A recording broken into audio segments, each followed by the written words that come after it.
Hi class. So for this lesson, we will be discussing depreciation. Okay? So explain muna natin no kung ano yung depreciation and ano yung purposes niya. So yung um depreciation guys ay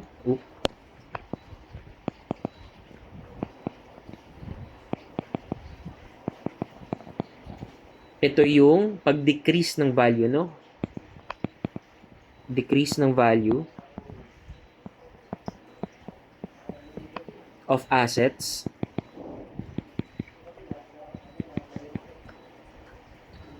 or physical properties at that no. So pwedeng ano ba, machine no or equipment na binili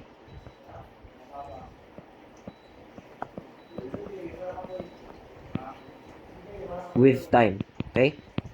So habang tumatagal, ibig sabihin mas nagde-depreciate yung isang equipment or isang physical property. Okay? So ano yung purpose ng depreciation? Okay, so number one, purpose.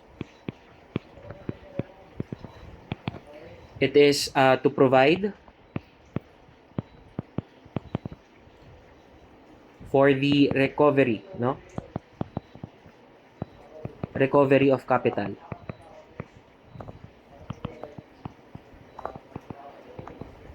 Okay, so paano?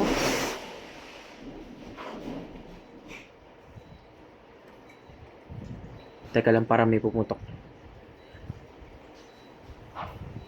Okay, so paano siya nakakapag-provide ng recovery for capital? Okay, so pwede kasi siyang kapag meron tayong business and meron tayong equipment or machines na binili for the business, pwede nating i-declare as expense, no? Non-cash. Non-cash expense ang depreciation. So, anong anong importance ng non-cash expense or ng bakit kailangan natin magkaroon ng expense sa ating business, no? So, actually guys, kasi makakatulong ito kapag may business ka kasi pag merong ibang tax brackets na yung income tax ng business ay dededaktan ng expenses. So, anong meaning nun? So, for example, ang isang business ay sa isang taon is nakakuha siya ng 100,000. No, may 100,000 siya na nakuha, no. So, actually meron diyan ng ibabawas na expense, no. So, babawasan niya yung expenses nung company or nung business, no? So for example, kumita ako this year ng 100k, i-menos ko dyan lahat ng expenses ko. So ano tong mga expenses, no? So yung pinambili mo ng raw materials, so yung rent, no? Tapos ano pa? Ayan, no, depreciation, labor. Okay? So kung magkano yung matitira nito, let's say sabihin natin ito ay 50k. So ang matitira is 50k. Ito na kumbaga yung magiging basis ng tax. Okay? So minsan for example no 8% yung tax no. So 8% lang ng 50k yung babayaran mong tax sa BIR. So as compared no kung alisin mo yung depreciation or hindi mo isama yung depreciation sa expenses ng yung company. So since nabawasan ka dito ng expenses, let's say ito ay instead na 50k naging 40k na lang, no? 40k na lang kasi wala kang depreciation, no? So ang itatax ng BIR is 60k. Tama? So 8% nung 60k naman, no? So kaya din yung mga businesses ay humihingi ng resibo, no? Para yun yung patunay nila ng business, no? For example, I am a business owner and I need to buy raw materials. Kailangan ko yung resibo galing dun sa supplier kasi yung resibo na yun yung aking patunay na meron akong expense, no? Kay BIR. Okay? So that's one purpose, ano, kung bakit meron tayong depreciation. And number two is again, of course, to enable cost of depreciation to be charged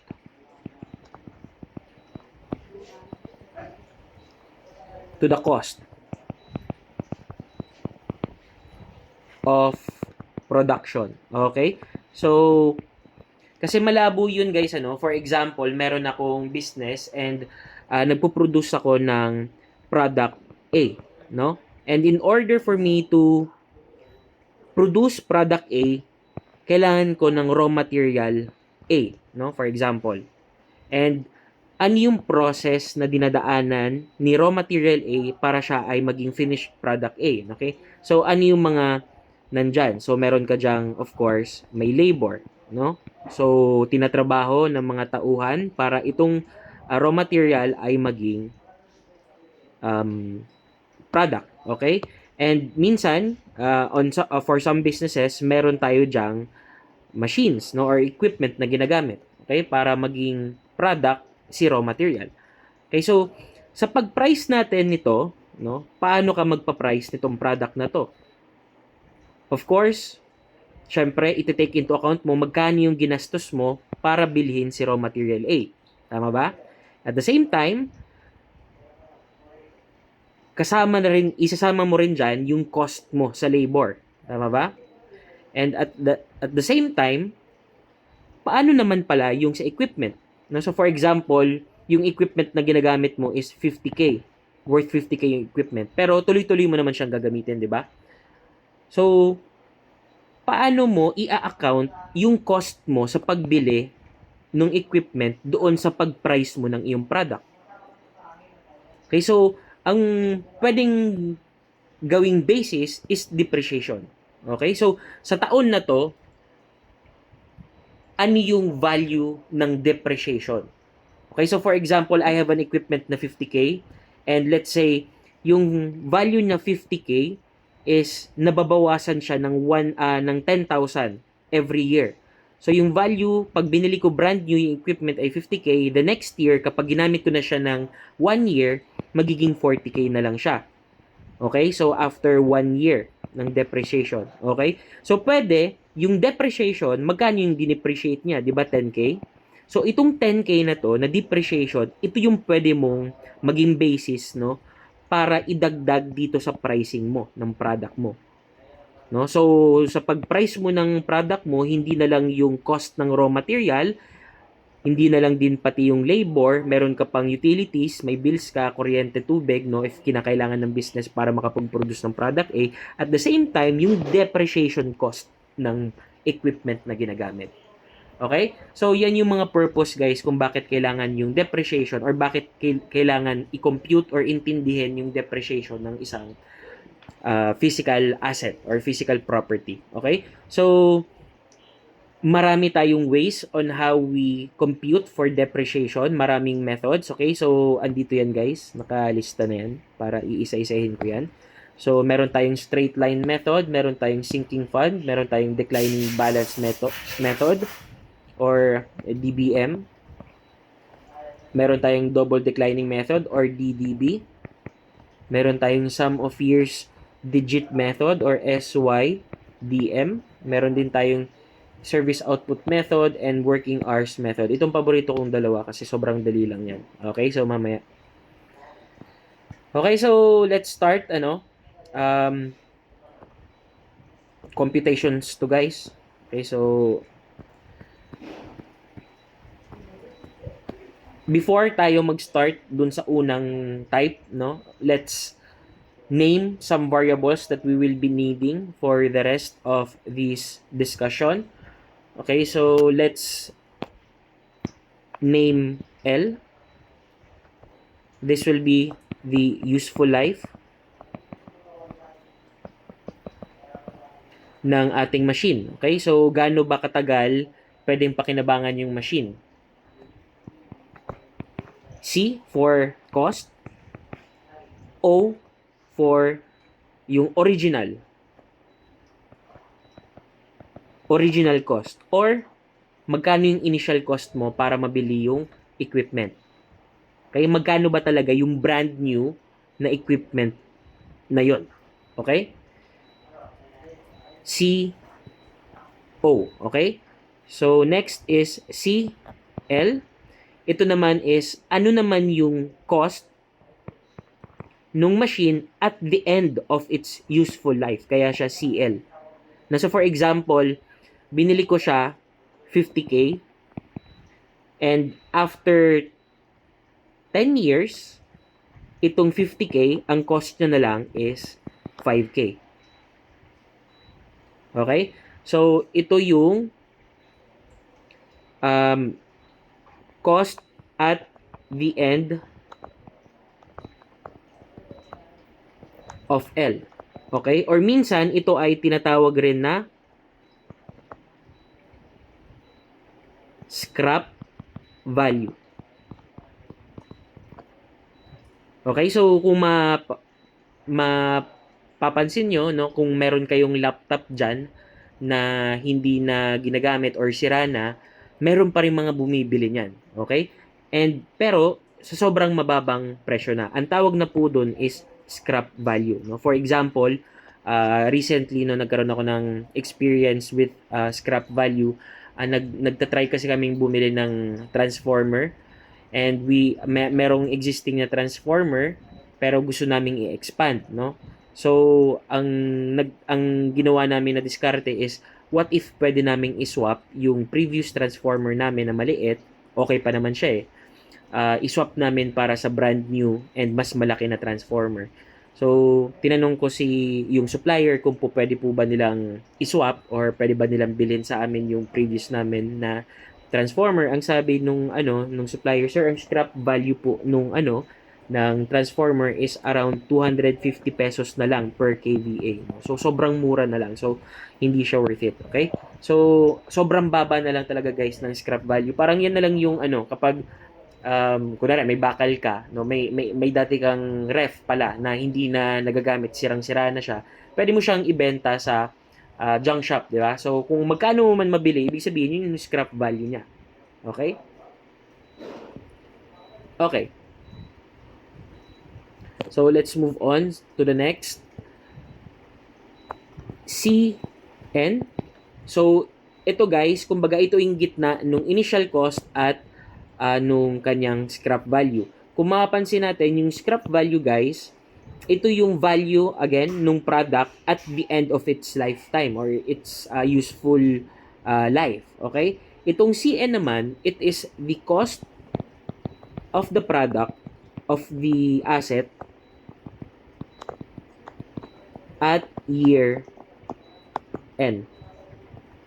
Okay? So for example, ang initial cost katulad ng kanina is 50K pero ang kanyang scrap value ay 5K.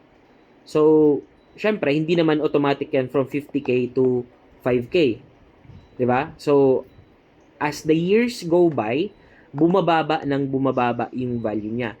So, yung CN guys, ito yung value ng product or ng asset after N years.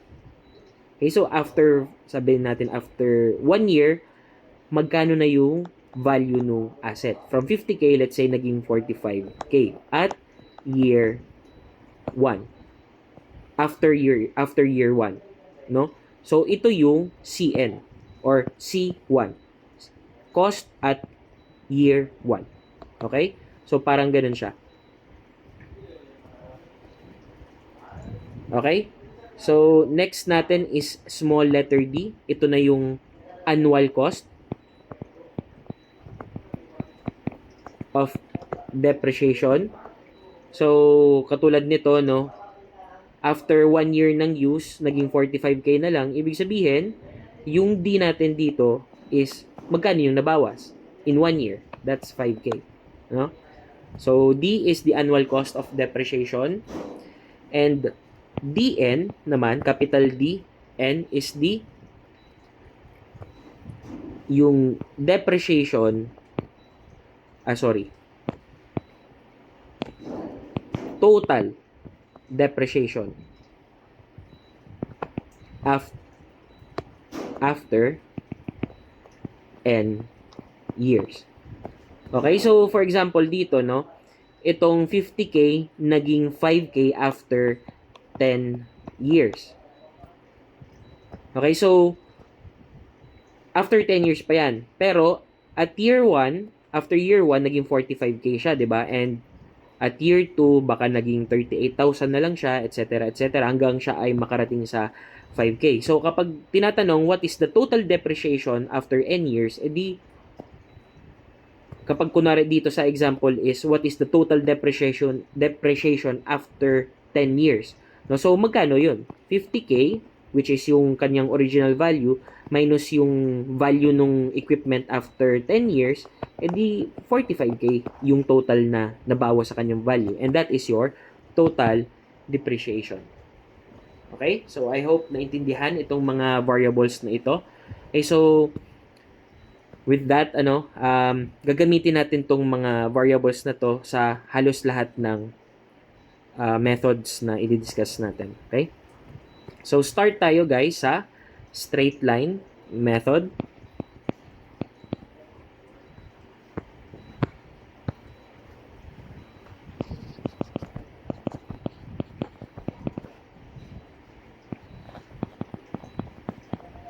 So, ito yung pinakasimple na method kung paano i-compute yung ating depreciation. Okay, so the formula that we will use is, isulat ko muna and explain natin later on kung ano yung meaning na. Okay, so D is equal to CO minus CL over L. Okay, next is DN is equal to, ito lang yun, N times D, or that is N times, since ang D natin ay equal dito, so pwede natin ipasok dyan. Siguro ko yung iba sa inyo, may imagine niya kung anong meaning nito by now, no? Next is CN, or yung cost at year end, that is CO minus yung initial value niya minus yung kanyang DN. Okay? Okay. So, ito yung formulas natin for straight line method. So, i-check natin kung anong meaning nito.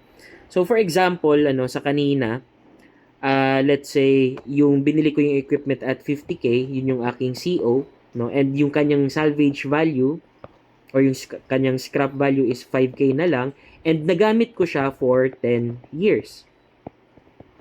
Okay? So, ibig sabihin, kung magkano man yung total na dinepreciate niya, no, i-divide mo lang yon sa number of years na ginamit siya.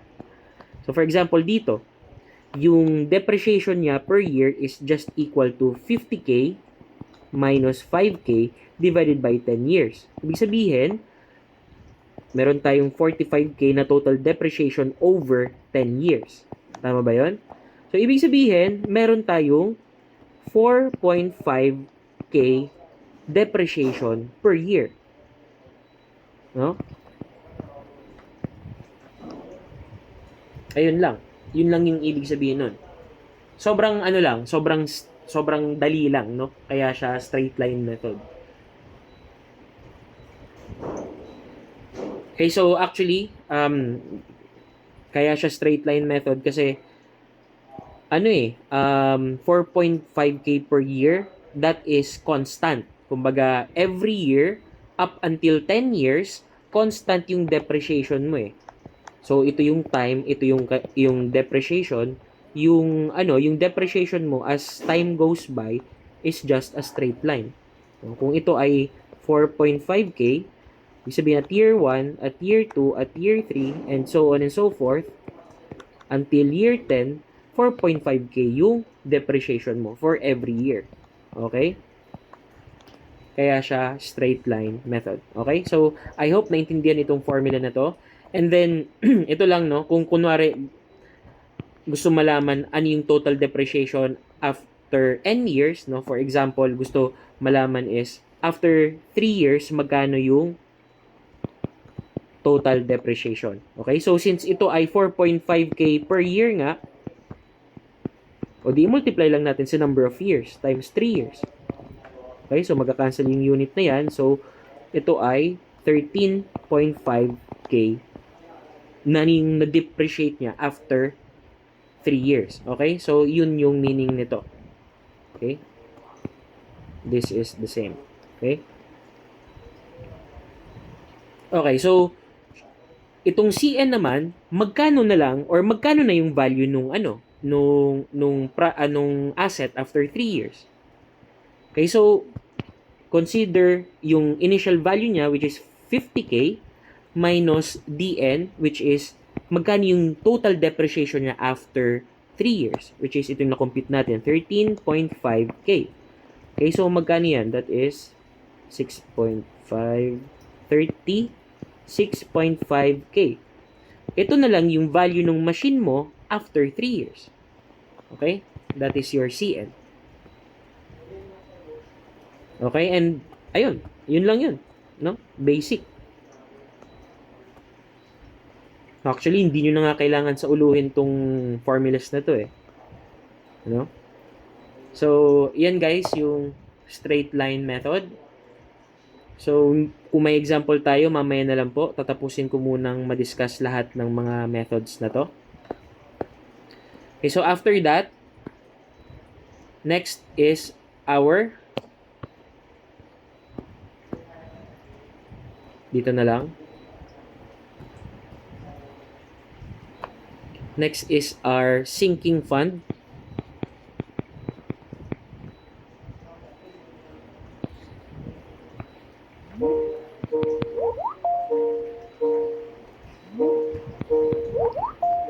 Sorry guys, may call ako sa aking advisor. So, puputulin ko muna yung video dito and I will discuss the next method sa aking next video.